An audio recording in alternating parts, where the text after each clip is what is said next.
Welcome to this educational explainer. Today, we're diving into a highly requested topic for those of you who own or are considering Kansas City rental property. We're laying out the ultimate Kansas City Section 8 investing blueprint. We're going to break down the hard data and the operational realities of this strategy right here in the metro area. Now, real quick, before we jump in, just a friendly reminder that this is strictly educational content. It is not intended as legal or tax advice, so definitely consult your own professionals. All right, let's get into it. So, if you're a highly analytical real estate investor, what do you value most? I mean, appreciation is great and all, but day to day, it's reliable, on-time rent. Period.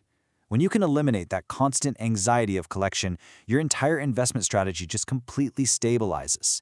Which leads to the big question. Where does the most reliable rent actually come from? Well, Marcus Painter, the founder of Alpine Property Management Kansas City, hit the nail right on the head. He notes that across all their managed Section 8 doors, the authority-paid portion is literally the single most reliable line item in the rent roll. And since Alpine has been serving Kansas City investors since 2013, managing well over 250 doors, this insight is straight from real-world data.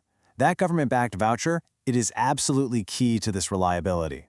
So, here is our roadmap for today's explainer. First up, the reliable rent strategy. Number 2, current fair market rents. Third, best neighborhoods for vouchers. Fourth, navigating the required inspections. Number 5, knowing the legal rules. And finally, trade-offs and final takeaways. Let's dive right into number 1.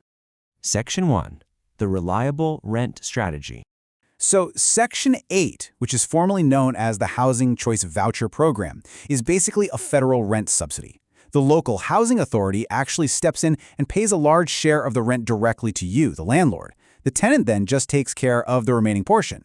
This is exactly why so many out-of-state owners specifically request voucher tenants. It creates incredibly steady cash flow. You've got a huge chunk of your money arriving seamlessly every single month from a government agency that, well, simply does not miss payments. Section 2. Current fair market rents.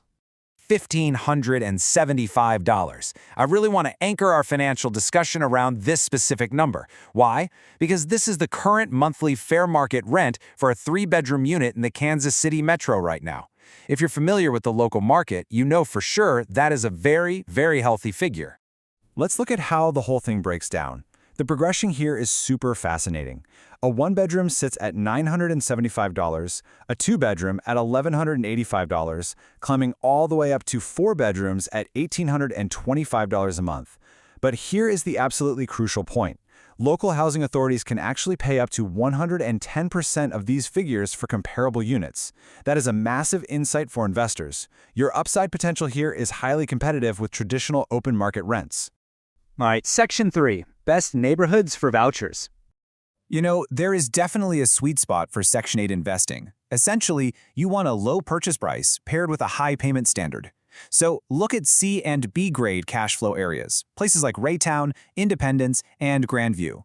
In those spots, you could buy a house for around $130,000 and potentially get that $1,575 payment standard we were just talking about. The spread there is honestly fantastic. Contrast that with those expensive A-grade appreciation areas like Overland Park or Lee Summit. In those neighborhoods, the purchase prices are just way too high relative to the voucher payments to actually make this cash flow strategy work. Section 4. Navigating the required inspections. Okay, so a lot of newer voucher landlords tend to stress out about the Housing Quality Standards inspection. But honestly, it's mostly just mundane, common-sense safety stuff. We're talking about working smoke and carbon monoxide detectors, functioning heat, secure railings, and, making sure there's no peeling paint in older homes. Literally, none of this is exotic or crazy. The mistakes usually happen when landlords leave deferred maintenance, just kind of hoping an inspector will ignore it. The most practical approach? Simply bring the unit up to a real solid rent-ready standard before the inspection even happens. Doing that easily prevents you from losing an entire month of rent while you're scrambling to fix some failed item. Moving on to Section 5, knowing the legal rules. Now, this legal comparison is absolutely critical for you as Kansas City investors. Inside Kansas City, Missouri limits, Ordinance 231019 actually bans source of income discrimination. What that means is you absolutely cannot refuse an applicant solely because they're using a housing voucher. You have to evaluate them exactly like any other applicant. However, if your property sits outside those city limits or over on the Kansas side, the rules differ by local jurisdiction. So your property's specific map location dictates the exact rules you follow. Smart operators, they view this non-discrimination ordinance inside the city not as a burden, but as a tremendous opportunity to secure a highly stable tenant right in a great cash flow neighborhood. Finally, Section 6, Trade-offs and Final Takeaways. Look, Section 8 is a really powerful tool, but it definitely requires diligent operation. You are agreeing to annual inspections and strict habitability standards.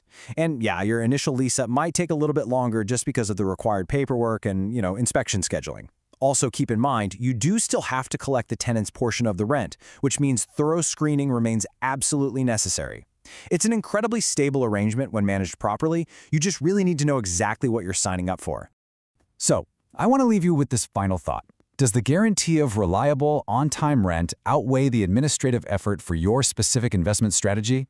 Well, for out-of-state owners prioritizing cash flow, the answer is very often a resounding yes. The whole system works incredibly well, especially when you have a capable team running the day-to-day operations. For help managing your Kansas City rental property, call Alpine at 816-343-4520 or visit alpinekansaccity.com.